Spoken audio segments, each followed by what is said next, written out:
Olha só o que diz o Evangelho de João, quarto livro do Novo Testamento, capítulo 11, versos 3 e 4.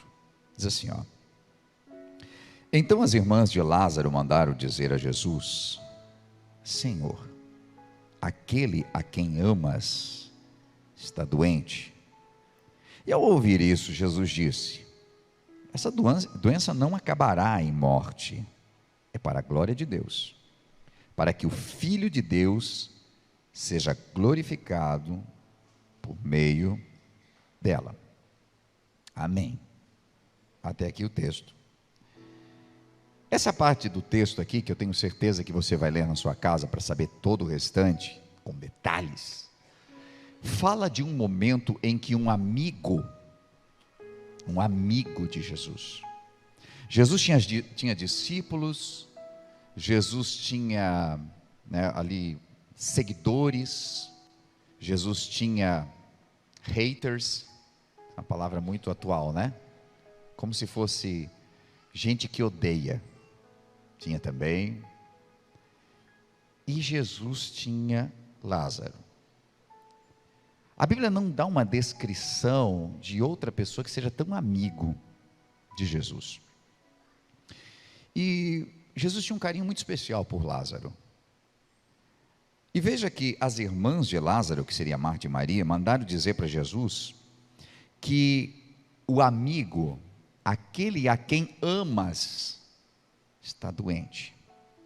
Aí Jesus tem todo o discurso, dizendo que essa doença não vai acabar em morte, mas é para a glória de Deus, para que o Filho de Deus seja glorificado. Mas se você continua a história, você vai ver que Lázaro morre. E aí a gente tem a grande questão, né? Se Jesus disse não é para a morte, mas agora ele morreu, como é que fica esse negócio? E por que é que Jesus ainda ficou 4 dias? Por que Jesus ainda se deteve no lugar onde ele estava, sendo de que havia uma necessidade eminente, e um amigo dele, alguém que recebia ele em casa? E isso nos leva a uma grande questão, que talvez você esteja vivendo. Por que é que Deus tarda tanto em nos responder? Eu entendo que alguém na sua mente já me repreendeu, porque Deus não tarda, Deus faz. Exatamente. Mas para quem está vivendo a espera, Deus está tardando. Ninguém faz uma oração e diz assim: Senhor, se tu puderes me responder daqui 1 mês, eu sou grato a ti. Alguém já fez essa oração, a prestação? Senhor, estou precisando de uma bênção, se tu quiser parcelar também, até o final do ano. Assim, sabe, começa melhorando a sogra, depois melhora o meu sogro, depois melhora. E aí por último, lá em dezembro, pode melhorar eu também, que talvez. Ninguém faz essa oração. Nós já fazemos a oração botando pressão e dizendo para ontem. E aqui, eu entendo que houve uma pressão para cima de Jesus, porque não foi um mensageiro dizer assim: olha, Lázaro precisa de ti, Lázaro está doente. As irmãs mandaram uma mensagem dizendo assim: aquele que tu amas está doente. Não tem pressão nesse negócio? É a mesma coisa quando a gente vai fazer uma oração: Senhor, tu sabes que eu tenho andado reto diante de ti. Senhor, tu sabes que nesse último mês eu fiz um propósito contigo e tenho cumprido ele. A gente já chega botando aquela pressão no céu, do tipo: tu sabes, Senhor, tem muita gente aí que anda errado, mas eu, sabe, tenho andado na tua presença com o meu coração perfeito. Aquela oração de Ezequias, né?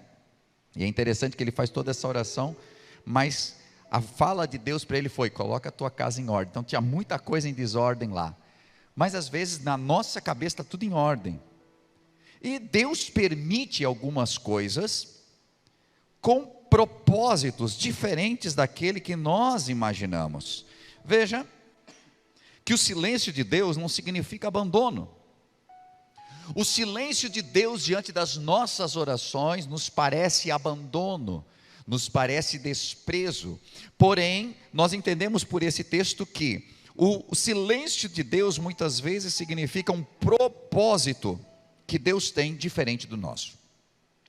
As nossas lutas, para nós, aparentemente, só têm um propósito de nos ferir, de nos machucar, de nos deixar tristes. Mas Deus sempre tem um propósito que Ele quer cumprir na nossa vida através daquilo que Ele permitiu. E quando nós estamos clamando a Deus e ainda não vemos resultados, devemos confiar, porque Ele nunca desampara um amigo. Ele nunca desampara alguém que Ele ama. E aí você vai perceber que o texto vai continuar. Em algum momento, lá pelo versículo 21, Jesus chega. Veja que ele recebe a notícia no versículo 4. No versículo 21 ele está chegando. E por mais que seja apenas uma história contada, mas eu quero dizer que houve um espaço de tempo também grande entre a chegada dele. E quando ele chega, Marta vai dizendo para ele: ah, Senhor, se tu tivesse aqui, meu irmão não tinha morrido. Ou seja, já fazia tempo que Lázaro tinha morrido. Mas eu sei que Deus te dará tudo o que pedires. E disse Jesus: seu irmão vai ressuscitar. Marta respondeu: eu sei que ele vai ressuscitar lá na ressurreição do último dia. E disse Jesus: mas eu sou a ressurreição e a vida. Aquele que crê em mim, ainda que morra, viverá. E quem vive e crê em mim, não morrerá eternamente. Você acredita nisso? É interessante que ela começa mostrando uma fé, e à medida que a coisa vai acontecendo, ela mostra uma real incredulidade que ela tinha, disfarçada na fé. É como quando a gente vai contar um problema para o pastor e a gente diz: não, mas eu sei, pastor, que Deus vai dar vitória, eu sei, eu estou contando isso, mas eu sei que... E é interessante que a pessoa às vezes nem precisava conversar com a gente, porque ela já sabe tudo. Ela sabe que Deus vai dar vitória, ela sabe que Deus é grande, ela sabe que isso, ela sabe que aquilo. Mas isso é um discurso, na verdade, que nós estamos tentando nos convencer daquilo, quando de verdade a gente está lá dentro dizendo assim: é assim mesmo, quando a gente precisa, nunca Deus responde. Eu sempre digo lá em casa, que tem duas palavrinhas que estão muito presentes na nossa fala: nunca e sempre. Nunca e sempre está presente em muitos discursos. Por quê? Perceba, de vez em quando acontece alguma coisa que a gente erra, mas no momento que vocês estão brigando, a pessoa sempre diz assim: tu sempre faz isso, tu sempre fala a mesma coisa, tu sempre. E quando falta algo, a pessoa diz: é que tu nunca diz que me ama. Mas não é verdade, a pessoa diz. Às vezes não diz na quantidade de vezes que o outro queria, mas daí ninguém conta, né? É só dizer assim: tu nunca, tu sempre. E nós ficamos sempre no nunca e no sempre.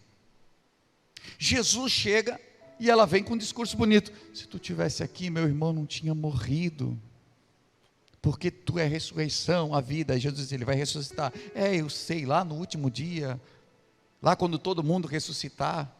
Ela não conseguia acreditar que o milagre pudesse acontecer agora, que esse era o momento dela. Assim como nós viemos para a igreja atravessando lutas, problemas e tal, e às vezes o pastor solta aquela palavra profética dizendo assim: ó, Deus está entregando algo precioso para alguém, e a gente: ai meu Deus, se fosse para mim, né? Deve ter sido para o irmão lá, está no teclado. Por que não para você? Por que não para mim? Porque por atravessar momentos de silêncio de Deus, nós começamos a nos habituar de que não vai ser a gente. Sabe aquela pessoa que nunca é sorteada em nada, daí dá um papelzinho para ela, ela até despreza aquele papel. E depois: sou eu, nunca ganho nada. Tu entende de que às vezes no mundo espiritual a gente está vivendo exatamente isso. Nós não conseguimos mais acreditar, porque no momento em que a gente queria, a gente não viu acontecer. E eu posso dizer para você, de alguém que já orou uma madrugada inteira esperando pela manhã uma resposta e ela não veio, de querer que Deus aparecesse, de que Ele mandasse um anjo, de que fosse qualquer coisa, mas que me tirasse da agonia, e a minha agonia continuou porque eu me coloquei em agonia, porque no fim das contas Ele não me prometeu que ia me visitar de madrugada, mas eu coloquei na minha cabeça de que se eu ficasse de joelhos clamando a Ele, Ele ia aparecer em algum momento. Você consegue entender de que às vezes nós nos frustramos porque nós idealizamos o que Deus vai fazer, do jeito que Ele vai fazer, a forma como Ele vai fazer, e nós ficamos esperando. E se nós dermos uma analisada, talvez isso fale muito do teu temperamento. Fale muito de quem você é, de que vive idealizando o que as pessoas vão fazer para você, o que as pessoas vão dizer, no momento que as pessoas vão fazer, e é por isso que você anda tão frustrado, porque não acontece do jeitinho que você desenhou a vida, porque o outro é um outro ser, é uma outra pessoa, tem um outro jeito de se relacionar com a vida, e te frustra, e você vive frustrado, por quê? Porque não acontece do jeito que você idealizou.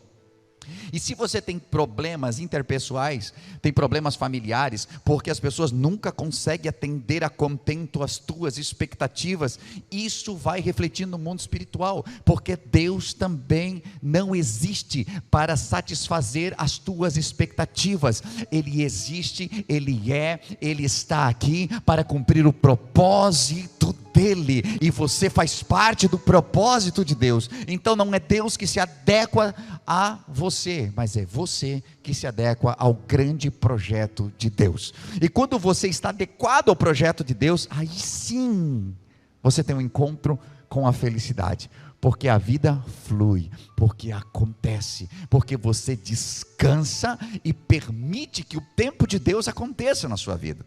Eu não sei se eu estou conseguindo ser claro bastante para você, mas o fato é de que Marta e Maria estavam com uma frustração muito grande, porque Jesus não tinha chegado no tempo que elas esperavam, e nem estou falando mal delas, porque o irmão delas havia morrido. Gente, pensa bem, nós ficamos frustrados com Deus porque não tivemos um aumento salarial, ficamos frustrados com Deus porque não cantaram a música que eu queria que cantasse na igreja, ficamos frustrados com Deus por tanta coisa pequena, e essas mulheres estavam esperando, vendo o seu irmão moribundo se acabando, e Jesus não chegava, e quem sabe, está vindo alguém lá, será que é Jesus? Não, não é Jesus, porque ele sempre anda com uma multidão com ele, ai não é, e meu irmão, até o dia que ele morreu, as esperanças dela tinham ido com ele, eu nem posso imaginar o que elas viveram.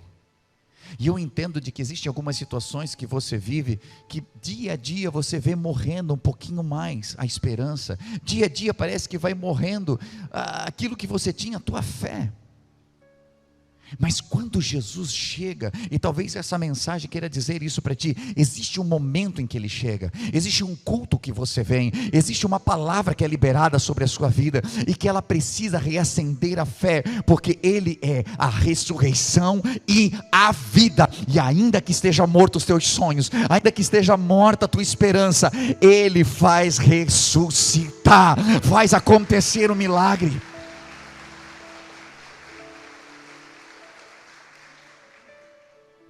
Glória a Deus. Eu não sei se elas, de repente, por andarem tanto tempo com Jesus, até acreditavam. Mas sabe qual é o problema? É que a gente fica muito rodeado de pessoas que não acreditam. E imagina elas acreditando, e um monte de gente dizendo assim, não, mas já faz 3 dias, né? Não é por nada, mas eu sei que Jesus é poderoso, andou fazendo uns milagres aí, mas depois de 3 dias fica difícil, né? Aí chegou o 4º dia. 3 dias, segundo a crença judaica da época, era o tempo que uma alma levava para caminhar até o Seol, que seria o lugar dos mortos. Então até o 3º dia poderia retornar. E aí Jesus vem no 4º dia. E eu aprendi uma coisa, que às vezes o Senhor permite que toda a esperança se vá. Porque quando a gente ainda tem um pingo de esperança, a gente usa essa esperança para colocar a confiança em coisas. No homem, no empréstimo bancário, no papai, na mamãe, no amigo. Só que quando toda a esperança vai embora, só sobra Ele. Deveria ser a primeira opção, mas geralmente é o que sobra, porque todos os nossos recursos já foram embora. Você lembra da história da mulher do fluxo de sangue? Diz que ela tinha muito dinheiro, mas tudo ela tinha gasto com os médicos, indo cada vez a pior. E ela tomou uma decisão, eu vou até Jesus, e se eu só tocar na orla dos seus vestidos eu sararei. E ela foi curada. Imagino que na cabeça dela em algum momento pensou, por que eu não fui antes? Por que eu não tive esse encontro antes? Mas vai seguindo ali, o que eu quero deixar para você aqui nessa noite. quando Jesus chega, ele tem um discurso para ela. E a partir do versículo 38 diz assim: Jesus, outra vez profundamente comovido, foi até o sepulcro. E era uma gruta, com uma pedra colocada na entrada. E ele disse: tirem a pedra. E aí Marta, irmã do morto, disse: Senhor, ele já está cheirando mal, já faz 4 dias. E Jesus disse: não falei que se você cresce, você veria a glória de Deus? E aí tiraram a pedra. Jesus olhou para cima e disse: Pai, eu te agradeço porque me ouviste. E eu sei que sempre me ouves. Mas eu digo isso por causa do povo que está aqui, para que creia que tu me enviaste. E depois de dizer isso, Jesus bradou em alta voz: Lázaro, vem para fora. O morto saiu, com as mãos e os pés envolvidos em faixas de linho e o rosto envolto em pano. E disse Jesus: tirem as faixas dele e deixem com que ele vá. E o milagre aconteceu. Para o milagre acontecer, primeiro há uma provação, a espera. Depois, as esperanças que se esvaem. Depois, o encontro frustrante com Jesus, porque ele chega para fazer o milagre, mas nós só estamos com um monte de reclamações, porque não foi na hora que a gente queria. Entenda, às vezes você pode estar tendo o encontro da sua vida, hoje pode ser o culto da sua vida, mas se a gente continua pensando em tudo que não deu certo, em tudo que não funcionou do jeito que a gente pensou, nós podemos sair daqui sem a bênção, podemos sair sem o nosso milagre. Então eles têm um momento, e ele diz: me leva até o sepulcro. E ela vai. Aí Jesus diz: ele está onde? Atrás daquela pedra. Qual é a ordem então? Tire a pedra. Vamos nos imaginar sendo Marta agora. Tirar o quê? A pedra? Tu é bem mais forte que eu, né? Vai lá e tira. Parece ridículo o que eu falei agora, mas essa é a nossa oração, sabia? Até o que nós temos que fazer, a gente está pedindo para Jesus fazer. Senhor, que eu sinta de perdoar fulano que me fez tão mal. Você não vai. Que tu quer que Deus tire essa pedra? Não, essa pedra é você que tem que tirar. Senhor, que ele venha falar comigo. Eu sei que aquele dia eu falei tanta besteira, mas toca no coração para que ele venha. Essa pedra é você. O milagre dele te perdoar, o milagre de resolver essa treta, o milagre que você está esperando, esse o Senhor vai fazer. Mas aquilo que é possível é você.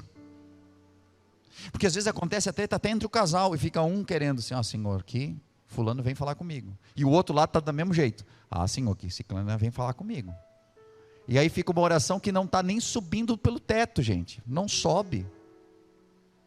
Isso é que nem oração para o time vencer. Tem crente aqui do Corinthians, tem crente do Palmeiras, você não vai atender não. Vai dizer: vocês aí que treinem, vão jogar. Treinem, quem treinar mais, quem tiver mais disciplina.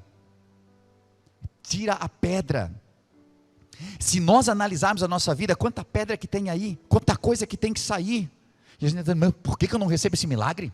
Mas por que não vem essa bênção? Mas por que isso? Mas por que aquilo? Aí o Senhor diz assim: dá uma olhadinha aí se não tem umas pedras impedindo algumas coisas. Dá uma olhadinha aí. Porque quando o Senhor chega e diz assim, tira a pedra, a primeira coisa que ela diz assim: não vai dar, é que 4 dias, né, já cheira mal, aquele negócio todo. Tem algumas coisas que Deus nos pede que a gente não quer fazer, porque já cheira mal. Tem coisas que a gente... O que ensinaram você a fazer quando você era criança, adolescente? Ei, bota uma pedra em cima disso. Você não conseguia resolver? O que as pessoas costumam dizer? Bota uma pedra aí, esquece. E a gente passou a vida inteira fazendo isso, botando a pedra e achando que esquece. Mas a gente não quer nem passar perto porque fede. E aí de vez em quando Jesus chega e diz assim: e aquela pedra ali? Não, ali já foi. Não, vamos lá. Tem alguma coisa ali que precisa sair. Existem coisas que precisam sair para que você possa avançar. E ela não queria, por mais que ela queria o milagre, ela não queria topar com a morte. Ela não queria rever o morto, ela não queria sentir o cheiro. Mas o processo do milagre começa com você tendo uma atitude. E quando você tem atitude, Deus entra com uma providência naquilo que você não poderia fazer. É ir até o local, é remover a pedra que está aqui. Porque eu tenho aqui uma grande amizade, e aqui eu tenho uma pedra, e aqui é uma bênção também. Você já percebeu que a nossa vida tem algumas pedras tapando alguns lugares? E está tudo certo, né? Não, não está tudo certo. Tirai a pedra. Existem pedras de incredulidade. Existem pedras que estão ali escondendo alguns cadáveres que nós colocamos lá dentro. E a segunda ordem, depois que ela entende que precisa remover a pedra, e a pedra é removida, Jesus diz: vem para fora. Vem. Vamos tirar de dentro do lugar da morte. Existem algumas coisas que precisam sair de nós, gente. Precisa sair de dentro. Porque às vezes o sepulcro é aqui, ó, coração. E a gente chegou e atochou de coisa lá dentro. E meteu uma pedra em cima. Isso para fora. Vamos tirar essa morte aí de dentro. Vamos tirar tudo que é morte, vamos tirar tudo aquilo que não presta. Vamos começar a arrancar de dentro tudo aquilo que está aí escondido. Porque tem uma coisa que envenena relacionamento, seja ele com Deus, seja ele afetivo, seja ele familiar, são coisas escondidas, que não te dão paz para dormir, que não deixam você viver, que não deixa você fluir na sua vida, porque sempre está amarrado em alguma coisa do seu passado. Precisa tirar esse morto, precisa sair, precisa vir para fora.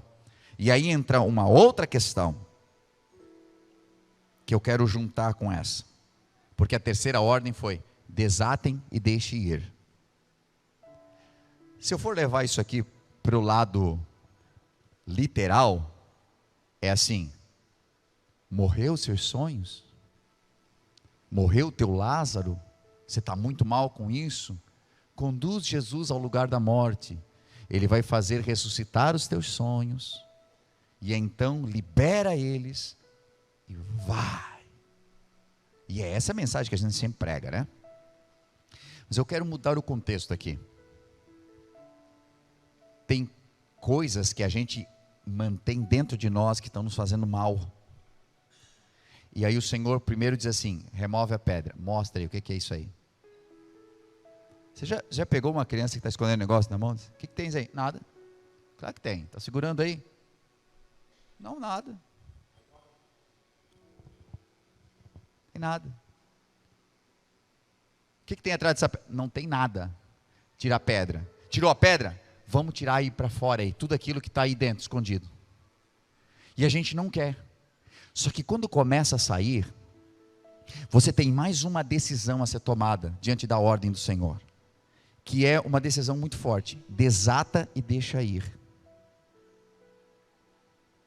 E isso me pegou muito hoje, e eu quero compartilhar com isso, e eu quero orar com você, porque eu sinto que há pessoas que têm vindo em todo culto, ela chega a remover a pedra, o morto chega a pular para fora, todo enmiado, mas o culto termina, tu enfia o morto para dentro de novo e diz: fica aí,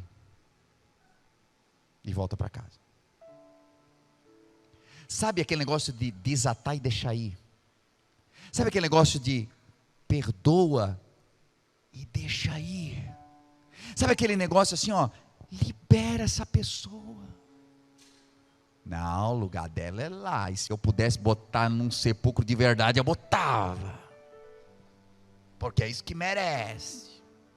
Só não dou um tiro porque não vale a pólvora. E aí vai. Você nunca consegue liberar o morto, e você carrega ele. E aí eu vou lá para Romanos capítulo 7, no final Paulo diz assim: quem me livrará do corpo dessa morte? O corpo dessa morte, segundo alguns historiadores, É quando alguém matava o outro e eles amarravam o corpo do morto à pessoa. E a pessoa carregava o seu morto. Só que à medida que ia apodrecendo, ia matando quem carregava. E isso era uma punição para o assassino. Gente, isso acontece até hoje. Quantos, assim, pense por um momento se você não anda carregando alguém amarrado nas tuas costas. Se você não carrega o ex, se você não carrega a ex, se você não carrega, né, o tio segundo que aquela vez fez o mal para você. E cara, tu tens todo o direito de sentir, porque foi um abuso, porque foi algo violento, porque foi algo triste. Mas sabe o que aconteceu? Você tem 30, você tem 40, você tem 50 anos e está carregando esse morto com você. Hoje é dia de remover a pedra. Vai expor, vai ter mau cheiro, vai ter dor, vai ter choro, sim, mas em nome de Jesus você vai desatar e vai deixar ir embora e vai viver a sua vida. Vai viver uma nova história, vai ser feliz no teu casamento, vai ser feliz pela primeira vez, vai ter um relacionamento real com Deus, e você vai entender de que Ele é a ressurreição e a vida. Ele sim quer ressuscitar os teus sonhos, Ele sim quer te dar uma vida nova, e é por isso que quando a Bíblia fala em vida nova, Ele diz que você precisa ser uma nova criatura, você precisa nascer de novo, porque a vida que você teve até agora, quem sabe não foi vida, mas a vida que Ele te propõe a partir de hoje é uma nova história. Não aconteceu ainda, pastor, eu tenho clamado tanto, e às vezes Deus não nos responde, para a gente chegar em um momento como esse, como nós estamos aqui, para você ser confrontado por uma palavra, e essa palavra te fazer perceber, de que não adianta de nada, uma casa nova, um casamento novo, um carro novo, uma família nova, uma cidade nova, um trabalho novo, um grande empreendimento, se você continua carregando morte em você. Em algum momento, você vai apodrecer, em algum momento isso não vai funcionar, precisa se livrar disso, você precisa cortar os laços com a morte, você precisa mostrar, e quando a gente remove a pedra, a gente está denunciando o que tem lá dentro. Pastor, mas já cheira mal, hein? Porque se eu falar aqui, envolve um monte de gente, que envolve isso, que envolve aquilo, que aquele outro, você está carregando isso a vida inteira, precisa consertar a sua vida, porque então, quando não tiver mais cadáveres escondidos, quando você não tiver mais nada a esconder, quando você entender que a coisa não funcionou do teu jeito, porque era do jeito de Deus que ela ia funcionar, e tudo que aconteceu na sua vida foi Deus conduzindo você para curar você. Curar você. Todo mundo quer ser abençoado, mas curar depende muito de você. A bênção depende do Senhor, sim, Ele nos abençoa, mas Ele não vai colocar, e aqui eu finalizo a mensagem, de que adianta Deus derramar água pura sobre você, se o teu vaso, o teu cântaro está rachado? Sabe o que acontece? Eu só vou contar aqui, e daí você vê se é para a tua vida ou não. Imagine você que todos nós que chegamos aqui, no culto, chegamos com um cântaro, que é o nosso coração. Alguns é maior, outros é menor, uns recebem mais, outros recebem menos, mas há pessoas que quando chega na quinta, na sexta-feira, nem parece que estava no culto, mas o pau já quebrou em casa, já deu para a cabeça, já xingou o vizinho, já deu de dedo, aí volta, consegue chegar aqui meio arrastado na quarta-feira, aí vai, mais um pouco. É como se você fosse esvaziando, e Deus tem algo muito precioso para colocar em suas mãos, mas Ele não vai colocar enquanto você não resolver o probleminha do vaso, porque aquilo que Ele quer colocar em você é para permanecer em você. O único lugar por onde você pode derramar o que Deus deu para você é pela boca, é transbordando, Porque quando eu derramo pela boca é porque eu já estou produzindo mais daquilo que Deus me deu, a ponto de transbordar sobre a minha família, sobre os meus irmãos, sobre as pessoas ao meu redor. Mas quando eu começo a vazar, é um problema de vaso. É um problema de dor, é um problema de decepção, é um problema de falta de perdão, é um problema de coisas mal resolvidas e que precisam ser alinhadas. E se hoje você entendeu o que Deus quis falar conosco, talvez seja o dia em que você não vai sair daqui pingando pela rachadura que a vida te fez, pingando pelas dores que te afligiram. Não estou dizendo que você causou isso. Alguns de nós causamos isso. Alguns de nós provocamos isso. Mas alguns de nós não tivemos chance nenhuma. Pastor, e como é que é o procedimento aí que Deus faz aí com quem causa, com quem? É o mesmo. Porque você é filho. E os braços dele estão abertos para todo aquele que quer o receber. Você pode se colocar em pé comigo? Você deve ter ouvido uma mensagem top nesse momento. Acabou de vê-la, falou muito com a tua vida. E quem sabe passou no teu coração: uau, eu quero muito conhecer esse lugar. Eu quero muito contribuir com essa obra. E nesse momento você pode fazer isso. Estou passando aqui para dizer de que há várias formas de nós contribuirmos na obra do Senhor. Às vezes com nossos talentos, os nossos dons, mas também com a nossa contribuição. Sabe que cada vez que você contribui, seja com teus dízimos ou tuas ofertas, você promove para que o reino de Deus se expanda. Para que trabalhos como esse possam chegar a milhares de pessoas, hoje via internet, ou mesmo dentro do ambiente onde nós estamos, aqui na cidade, onde nós temos a The Way Church. Hoje, pelas formas que você vê aí na sua tela, você pode contribuir. Seja o seu Pix, transferências, depósitos. O mais importante é que esteja ligado ao seu coração. Nós vemos na Bíblia Sagrada que haviam pessoas que contribuíam com seus dízimos, outras com suas ofertas. Os dízimos muitas vezes ligados a algo que, para mim, fica mais fácil de planejar. 10% daquilo que eu ganho, eu invisto no reino de Deus. Mas outras pessoas do Novo Testamento já não se atinham mais a dízimos. Algumas delas vendiam tudo que tinham e entregavam. Outras dividiam o que tinham. E dessa forma elas sabiam de que parte dos seus ganhos poderia alcançar a muitos. Então, da maneira como você sentir em seu coração, seja por oferta, seja por dízimos, mas que você possa fazer com todo o seu coração essa contribuição.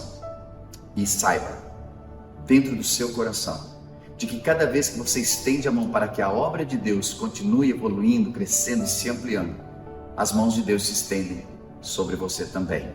Não como um ato de cobrança ou negociação, mas porque Deus é fiel e nunca fica devendo nada para ninguém. Por isso eu convido você a fazer parte desse ministério, dessa obra, com as suas contribuições. E isso fará com que a gente continue ajudando tantas famílias que cada semana são restauradas, que nos procuram em busca de algo que não encontraram em mais nenhum lugar, às vezes sem esperança. E essa esperança não é levada apenas por nós, mas é levada por você, através do seu amor.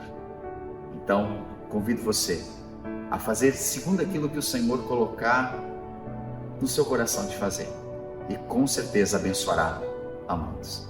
Que Deus abençoe sua vida, continue nos acompanhando pelos canais, que eu tenho certeza que é só o começo do que Deus ainda fará em sua vida e em sua família.